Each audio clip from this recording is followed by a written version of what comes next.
Hey, what up, nerds? This is Shane, and I've got Hunter today, and we're gonna do the $300 upgrade for the Bedecked Brokers. Hunter already did the 100, and it was a really cool deck. And now Hunter got more money, and he's gonna make the deck better. Isn't that right, Hunter? Yeah, dude, the $300 upgrade.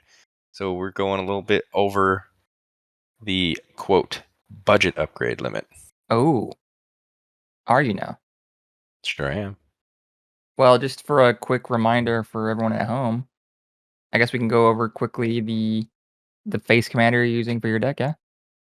Yeah, so the face commander we are deciding to do with the Bedecked Brokers deck is Perrie the Pulverizer. Perrie the Pulverizer is 1, a green, a white, and a blue for a 3/3 legendary creature Rhino Soldier. It says when Perrie enters the battlefield, put a shield counter on target creature.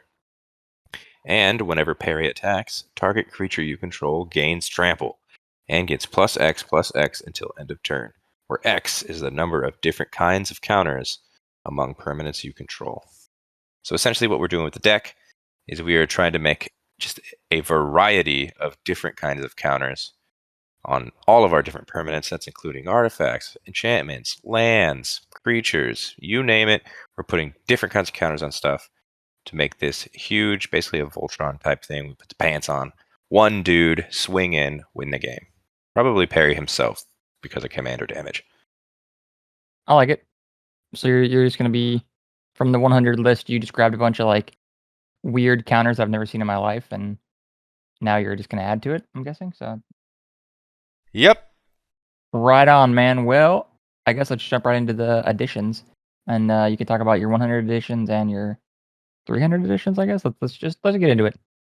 Yeah. So first off, let's briefly go over the cards from my $100 list because they are staying in the deck because I felt they were good enough to compete with the $300 list, and I think they're a really good card themselves. So first things first, let's talk about the new cards real quick. Elspeth Resplendent, Falco Spara, and Broker's Ascendancy. That Elspeth Resplendent gives different kinds of counters to different things. Falco Spara gives the shield stuff, and you can remove counters placed off the top of your library. Broker's Ascendancy, every end step, you put a +1/+1 counter on every creature you control, and loyalty on Planeswalkers. So very good 3 cards that are from the latest set, go straight into the Precon deck itself. Yep, they are definitely very good cards for caring about counters. Love it. Yeah. Then let's move on to the actual stuff I added in here. We start with different counters on different creatures. So that's Luminous Broodmoth, Champion of Lambholt, and Hex Drinker. All 3 of these creatures have different counters. Luminous gives flying counters to creatures when they die. They come back with flying counter. Champion of Lambholt gives itself a 1/1 counter. And Hex Drinker gives itself level up counters and makes itself bigger. So very cool package of different counters with our creatures. Level up The counters. Yeah, that's new. Yeah, the level up counters is very cool, yeah, I like it. especially with Hex Drinker being a 1 mana spell. You just put this down turn 1 and grow it from there. Sounds great to me, man. What else? What other kind of counters we adding in? Yeah, so the enchantment counters, Simic Ascendancy, Bounty of the Luxa, Ominous Seas, Simic Ascendancy, basically you put gives 1/1 counters. And you get growth counters on Simic Ascendancy. Bounty of the Luxa is an enchantment that you can put flood counters on it. If it has no flood counters, then you put 1 and draw a card. Otherwise, add 3 mana, which is very solid. In Ominous Seas, you get 4 shadow counters, and you can make an 8/8 Kraken by removing 8 4 shadow counters. So it just kind of sits there. Just make some 8/8s when you need it. And sit there, makes counters, makes your parry bigger. Exactly. Artifact counters is another thing, like Tome of Legends and That Which Was Taken. Tome of Legends enters with page counters, and it's really good with our commanders. Every time our commander enters or attacks, you put page counters on it. It kind of fuels itself, and you can remove page counters to draw cards, a little draw engine there. And That Which Was Taken puts divinity counters on permanents, and each permanent with a divinity counter is indestructible. So works Yeah. out well. So that's like what 6, 7 different counters so far. Okay. A lot more than that. But you've got more. But wait. But wait, there's more. These next couple, if you remember from the $100 list, is Jugan Defends the Temple and Beastmaster Ascendancy. Jugan Defends the Temple is a saga that enters with lore counters, so that's a different kind of counter again. It makes a 1/1 little mana dork. You could put a bunch of 1/1 counters on stuff with its other, but when it flips, you don't get those lore counters anymore, which is kind of a bummer. But it does turn into Remnant of the Rising Star, which says whenever another creature enters battlefield, you could put 1/1 counters on it by paying X, which is pretty cool. And it turns itself with +5/+5 in trample if you have 5 modified creatures, which is very easy to do in this counter themed deck, because anything that has a counter is modified. True. Another one is Beastmaster Ascension. It has quest counters whenever you attack, which is cool, and it pumps our creatures with the amount of quest counters, getting +5/+5. Seems real good, dude. But I know you got more, right? Yeah, even more counters. Oh, we got more counters. And here's some of the things that we can do with the counters. Oh, there we go. Yeah. So the Ozolith and Kodama of the West Tree were 2 cards from the $100 upgrade. Again, I'm just going over these real quick. If you want to hear my entire breakdown of all these cards, go back to the $100 list and watch the video to find out why. So the Ozolith that we all know, whenever a creature leaves, it had counters. Put all those counters on the Ozolith, and when a creature deals at the beginning of combat on my turn, I can move all of the counters from the Ozolith onto a creature. So kind of keeps our counters going, because it doesn't matter about how many counters of different kinds are on one permanent. It just matters about their different counters. Also, Kodama of the West Tree. He is great when it comes to different kinds of modifications, because all our modified creatures have trample. And whenever a modified creature deals combat damage, I can go get some ramp, dude. Get some basic land. Put it on the Dude, battlefield ramp tapped. it. Yeah, ramp. Ramp it with Kodama, baby. Let's go. But the new card we added to the $300 list is Per Imaginative Rascal. Per Imaginative Rascal is 2 and a green for a 1/1 legendary creature human. It says you can partner with Toothy, but Toothy doesn't really fit in our deck, so I'm not doing that. It states if 1 or more counters would be put on a permanent your team controls, that many +1 of each of those kinds of counters are put on that permanent instead. Your team is also just saying you. This was made when you usually do a 2v2, so that's why it says your team. But So does that count as literally anything, or is your team just like your creatures? my team is me. So anytime anything would enter my side of the field, it would just add 1 more counter to any of those things. Like a cheap Deviling Season, dude? Nah, it doesn't double them. It just adds 1 extra. Oh, I guess you're right. Yeah, so we're just trying to ramp up, because this next package, we have alternate win conditions, and they require counters to be sped up a little quicker. So these alternate win cons is Faithbound Judge and Strixhaven Stadium. Faithbound Judge is a creature that just says at the beginning of upkeep, it can have judgment counters on it. If there's 3 or more, it can attack as though it didn't have defender. But the main part is you could bring it back with Disturb. Paying that Disturb cost, you get Sinner's Judgment. That is an enchantment where you can enchant a player. And at the beginning of my upkeep, I put a judgment counter on it. Then if there are 3 or more judgment counters, enchantment player loses the game. Just that's kinda 3 mean, dude. counters. Just bang, you dead. Lose the Bang, game. bang. That sucks. It sucks for that player. But I think 3 counters, especially if you saw Per Imaginative Rascal, you can get that pretty quickly. Just keep those counters going, man. And then you got Strixhaven Stadium, which is an artifact that says you can put point counters on it. And whenever you deal combat damage, you can put a point counter on Strixhaven Stadium. But if you get hit, you lose a point counter. But if you have 10 or more point counters on it, remove them all and make that player lose the game. So another one of those. Click clack. You lose. That does not sound fun, dude. It sounds super fun. Oh, yeah. That's true. Yeah, just count to 10, make a player lose. I can count to 10. Yeah, okay. Easy. All right, well, what are some other additions you got coming in then? Yeah, so from the 100 list, again, Path of Exile and Vivian, Monsters Advocate. So if you remember, I added Path to Exile, because Declaration of Stone was in this deck, and this is just infinitely better removal. True. And Vivian Monstrous Advocate is just a planeswalker that you can make beast tokens and put counters on that beast token of different kinds. So very simple cards to put in here. But a new card I'm adding into this with the $300 list is As Foretold.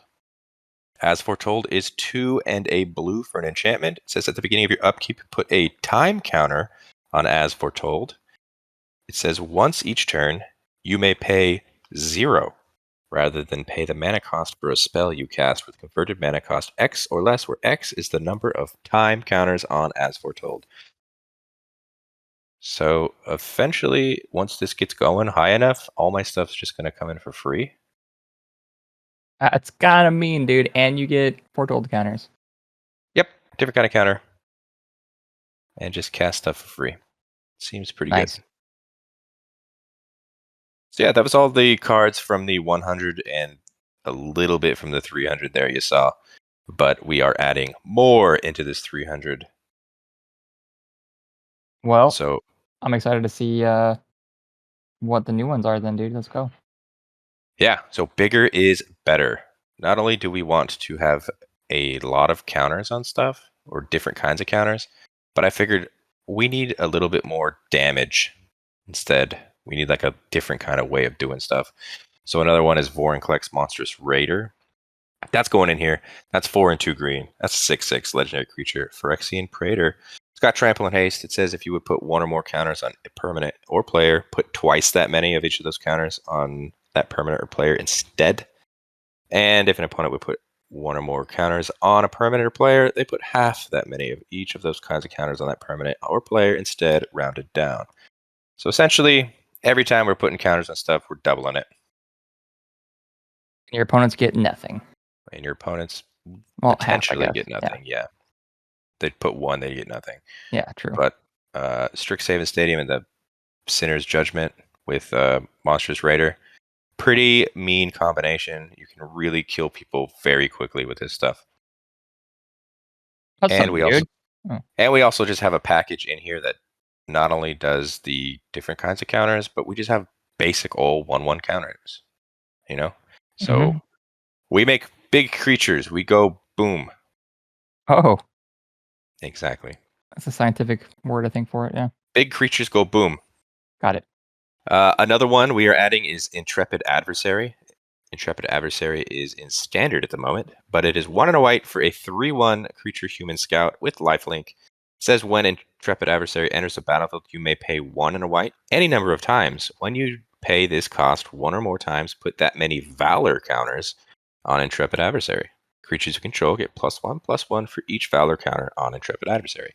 Again, different kind of counter. Valor counters. Yeah, I did not actually ever I didn't know that. Yeah. So he puts Valor counters on himself. He pumps the team for the amount of Valor counters. You put this with Monster Interesting. Raider, he pumps the team huge. That's a pretty big combo. It's a good combo. Bigger is Oh, better. okay, let's say synergy. I'll say synergy. It is good synergy. So you played a bunch of awesome things that show counters. Do you have anything that's kind of like you don't run any counters so much, but you want to protect your team? What do you got going on for that? Well, a couple counters came in the Precon deck, so that's nice. Oh, But okay, we do okay. want to protect the process. So essentially, I want to protect my team from dying. So I just threw in with this next package a little protection package. This is Shelai, Voice of the Plenty. Shelai, Voice of Plenty. It is 3 and a white for a 3/4 legendary creature angel. That's flying. It says you, planeswalkers you control, and other creatures you control have hexproof. You also pay 4 and 2 green to put a +1/+1 counter on each creature you control. So, Good stuff. protects the team, pumps the team. Seems like a good card. Yeah, very simple, very to the point. I mean, it doesn't protect it from board wipes, but it does protect it from target spells, so Yeah, which is lovely. very much so. This next, this is a big boy card. This is Cyclonic Rift. Cyclonic Rift is 1 and a blue for an instant. Return target non-land permanent you don't control to its owner's hand. And an overload cost of 6 and a blue. Which, instead of 1, you do all. So you just bounce every opponent's board. Besides their lands, and they're all sad very quickly. Super duper sad, dude. It's an amazing card. It is an amazing card. It's very expensive, but I felt like it had to go in here. And this last card as a protection is Flawless Maneuver. Flawless Maneuver is 2 and a white for an instant. It says if you control a commander, you may cast this spell without paying its mana cost. It just says creatures you control gain indestructible until end of turn. Very simple. Protects from board wipes. Webs that destroy, yeah. Sounds good. Yeah, especially if you have a commander out, you just play this for free. I love Yeah. things where you can just play it for free. People don't see that coming at all. Yeah. It's They like, go, oh, you're he's tapped tapped out. out. Yeah, exactly. Now's my chance to wipe the board with him being tapped out. Dyke. Yeah, it just doesn't work. Right on. Well, I think that's all of your creatures and protection and bigger, better. But what about lands? Yeah, so from the last $100 video, I am still keeping these 2 lands in the deck. This is Calciform Pools and Tyrite Sanctum. Both of them put different kinds of counters on themselves, so storage counters for Calciform Pools. And we also add indestructible counters from Tyrite Sanctum. So that's pretty cool. But the $300 list, we are switching out a lot more lands to make room for the goodness that we have created. This first land we are taking, or we're adding, is Spara's Headquarters. That's the new land from the new set. Taps for all the colors we need. That's green, white, and blue. Again, I've said this to David in one of our videos. I'm really bummed that they didn't just throw these in the Precon themselves. But David makes a good point and says that's how they get you to open packs. Yep, 100%. It's just a bummer. But throw it in there because you need it. We're also adding all 3 bond lands, that is Sea of Clouds, Bountiful Promenade, and Rejuvenating Springs. All tap for a color that we need. Sea of Clouds and Bountiful Promenade are getting reprinted here at Battle for Baldur's Gate, which is great, because now that value is coming down. We are also adding all 3 of the pathways in our colors. That is Bark Channel Pathway, Branch Loft Pathway, and Hengegate Pathway. Again, these lands, very simple. They come down on either side of the color you need at that time. Solid.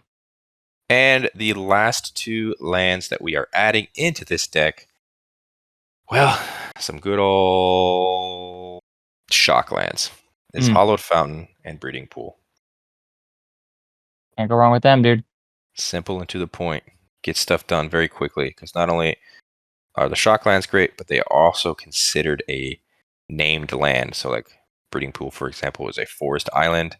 We have some cards that come down that say, reveal a forest, or this land comes in tapped. You can reveal this card. Yeah. Well, this is the part that I hate, dude. I know we talked about all the great additions, but now you gotta go through and tell the beautiful viewers what you're getting rid of. Yes, beautiful viewers, this is what I'm getting rid of. So first and foremost, I'm just throwing up on the screen right now all the $100 list removals. These are all the cards that I removed from the $100 list. If you want to know why I removed every single one of these cards, go down in the description, click on that $100 list, and watch that video, because I will go into detail why I'm taking them out. They just don't fit, or I just have too many of the same counters and I need to make room for other types of counters. Makes sense to me. But you did show us you were adding new cards, so I'm guessing you're gonna have to remove more cards, right? I am unfortunately going to have to make room for the new cards that we added. So let's talk about the ones I removed. Shield Broker, Janara, Asura of War, and Scavenging Ooze. If you don't know what they do, Shield Broker is 3 and 2 blue for a 3/4 creature Cephalid Advisor. It says when it enters the battlefield, put a shield counter on a target non-commander creature you don't control. You gain control of that creature for as long as it has a shield counter on it. No. Don't want to do that. It just takes control of another target creature. And then once it gets damage done to it, it just goes back to its owner. And then Yeah. this card just sits there and does nothing. Right. For 5 mana, I don't think so. Janara, Asura of the War, is a green, white, and blue for a 3/3 legendary creature angel. It's got flying. It's got 1 and a white. Put a +1/+1 counter on Janara. Very selfish. I think we wanted to help the team more instead of helping itself more. So this was an easy target to get rid of to make room for the other angel we added, which was Shalai, Voice of Plenty. We're also getting rid of Scavenging Ooze. This is one of many people's favorite. Scavenging Ooze is 1 and a green for a 2/2 creature ooze. You could pay a green, exile target card from a graveyard if it was a creature card. Put a +1/+1 counter on Scavenging Ooze, and you gain 1 life. See, while that ability is really good, you can start exiling stuff, it doesn't necessarily give itself counters if you're not getting rid of anything but creatures. So at early stages of the game, you don't really see too many creatures in the graveyard very quickly. But I just felt like, again, this is like Janara, where it's only helping itself. I'm trying to help the team. You care, dude. I do care. I care about everybody. All right, and these next 4 that I'm getting rid of is Skyship Plunderer, Wall of Roots, Gavel of the Righteous, and Rishgar's Expertise. Skyship Plunderer is 1 and a blue for a 2/1 creature human pirate. As flying, it says whenever it deals combat damage to a player for each kind of counter on target permanent or player, give that permanent or player another counter of that kind. Well, that's cool. It gives us 1 extra counter. I think the other cards that we added that really churn those counters up faster are even better. So Skyship Plunderer was an easy thing to get cut. Wall of Roots is 1 and a green for a 0/5 creature plant wall. It has Defender. It says put a -0/-1 counter on Wall of Roots. Add a green. Activate only once each turn. So this card just kills itself in 5 turns. Seems bad. Yeah, it's not good. I know it has those -0/-1 counters, but the moment you put one of those on, it's now just an 0/4. It just sits there. It doesn't do anything. Yeah. Adding 1 green mana is cool, I think. Not really. We have other mana rocks that we added in there. We have other things that give us mana. So, easy thing to get rid of. Get it out of here. Get it gone. Gavel of the Righteous is 2 generic mana for an artifact equipment. It says at the beginning of combat on your turn, put a charge counter on Gavel of the Righteous. Equipped creature gets +1/+1 for each counter on Gavel of the Righteous. As long as Gavel of the Righteous has 4 or more counters on it, equipped creature has Double Strike. Has an equip cost where you can pay 3 or remove a counter from Gavel of the Righteous. Got some flexibility where you can attach it to stuff, but I just don't think we need this if we're swinging in huge with +X and trample. Yeah. Yeah, it's just taking up space. And the final card we are cutting is Rishgar's Expertise. Rishgar's Expertise is 4, 2 green for sorcery. Draw cards equal to the greatest power among creatures you control. You may cast a spell with mana value of 5 or less from your hand without paying its mana cost. I like this card. I do. But for 6 mana, I figured worst case scenario, I have this in my hand with no creature on the field, and I'm kind of sad. Yeah. Because I can agree. it literally does nothing without a creature. Yep. So yeah, those are my cuts for that. Well, you showed us a bunch of lands that you added to, smooth the curve out. I'm guessing you're gonna get rid of some lands. I am getting rid of some lands. We're getting rid of Broker's Hideout. Broker's Hideout is just that land fixer. We're adding lands that fix ourselves. So I could get rid of a land that just gets rid of itself. This land is useless. It's gone. Bant Panorama, also another land that I'm getting rid of. Lijara Mirror Lake is another one, and Temple of Mystery is also another one. These cards kind of just do their thing. They come in tapped, and they don't do a whole lot that my deck wants to do. Also getting rid of Sky Cloud Expanse, Sungrass Prairie, and Flooded Grove. All three of these lands, you have to pay to make 2 mana. So you're essentially losing a land but gaining a land. It's just not necessary. I'd rather just use it as it is. Because they all tap for just colorless, and I'd just rather have the color if I didn't have it. Also getting rid of Canopy Vista and Prairie Stream. They enter the battlefield unless you control 2 or more basic lands. So there's that possibility where the basics aren't there yet, and they just come in tapped. All the lands that we added have a higher chance of coming in untapped. And we are getting rid of 1 island. So we are taking the land count down from 38 to 37 lands. I like that. I like 37. It's a nice round, odd number. Round odd number. And with that, I think that's your whole thing, question mark? Is that it? That is it. That's it, dude. That's my whole thing, question mark. Yeah, so the whole total of this deck, if you went out, put all those in TCG Player, added them to the cart, is $300.39. I know, Yikes. I went Yikes. over. Redo it. Redo it. Scrap it. Start from scratch. No, I think this is a solid deck, dude. If you're gonna care about counters and you're gonna put the pants on and you're gonna beat me with the commander, this could be the one. Yeah, Perry the Pulverizer isn't the most popular commander out there right now, but I think he's kind of unique in the terms of it's not just +1/+1 counters that matter here. It's as many counters as you could think of. Very true, man. A little different. All right, right on, man. Well, in the description, I know you're gonna link your Mox field so everyone can go and I guess check out your deck list and see if they want to make it for themselves. Yeah. Yeah, man. If you want to take a look, I'm pretty proud of this deck. Again, like Shane said, it is in the description. So check out my list if you want to build this deck yourself. Cool, man. Well, if anyone out there that's listening, if you want to comment and let Hunter know, hey man, you did a good job, or hey man, you missed this card, we love to hear back, right? We love the feedback. So please comment, like, subscribe, all that good stuff on Guys That Magic. While you're at it, though, you might as well check out our Instagram, posting it all the time.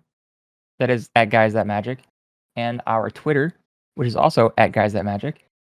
Stay up to date with us. If you love us, follow us. And with that, I will be saying goodbye for Guys That Magic. This has been Shane and Hunter. Say bye, Hunter. Bye. Bye.